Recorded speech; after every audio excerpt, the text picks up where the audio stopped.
The Mass begins when the priest prays in the name of the Father, and of the Son, and of the Holy Spirit. As he says this, we all make the sign of the cross. It's something you've probably done instinctively for years, but it all means something. Even the way you hold your hand means something. Now, in the West, we hold our hands like an open hand like this, because the open hand is a sign of blessing. It's a symbol of blessing. So we, in a sense, bless ourselves. In the East, it's really interesting because what they'll do is they'll hold their hands with these three fingers together, the two fingers and the thumb together, as a sign of the Trinity, Father, Son, Holy Spirit, and these two fingers down as a sign of Jesus's full humanity and full divinity. Again, it all means something. When we make the sign of the cross itself, we're reminding ourselves of at least three things. The first thing, and the most obvious thing, is that God is a Trinity.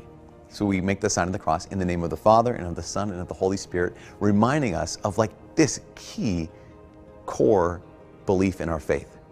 But even more, when you trace the sign of the cross on yourself, what you're tracing on yourself is your worth. It's your price tag.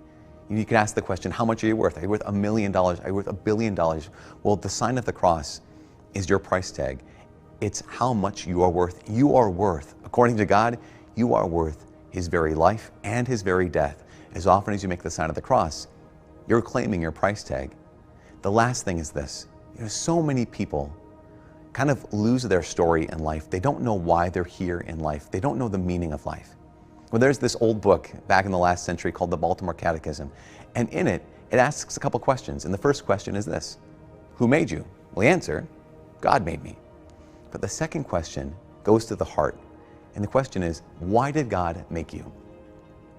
The answer is God made me to know Him, to love Him, and to serve Him in this life so as to live with Him forever in the next.